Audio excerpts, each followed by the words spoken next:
Alright, we're back again. I want to talk a little bit about sealing. I'm going to be a little bit fussy about my sealing, and a good mechanic friend of mine taught me a way of using silicone, and so that the face of the housing is clean, wiped clean of oil with a clean rag and brake cleaner. And then I've smeared a very, very thin, you can almost see through it, layer of silicone. I just use the copper high temp. I like the copper for the anti-corrosive properties. I find that even when it gets in, it doesn't seem to cause as much damage. Especially, this is an aluminum to steel mating.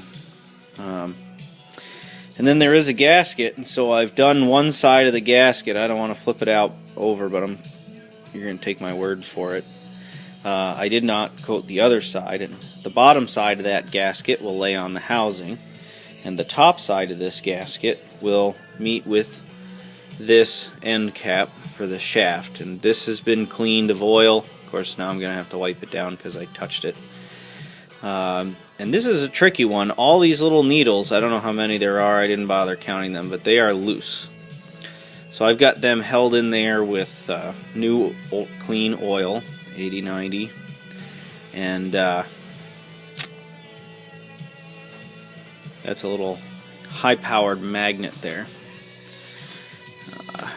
So just your good old Permatex Ultra Copper, and some true crap GL5. Now this transmission, I thought it had brass synchros, but it does not. They're aluminum synchros, so the GL5 is just fine. And actually, when I go to take another transmission apart, which we'll probably look at in a few months, maybe even a month,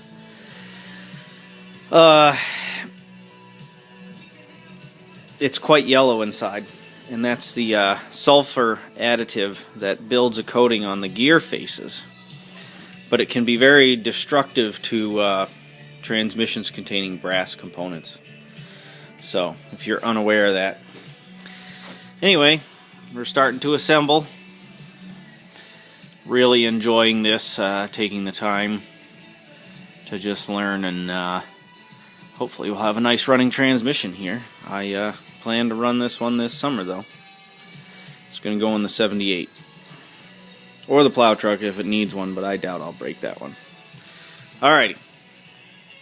Onward, upward, in some direction.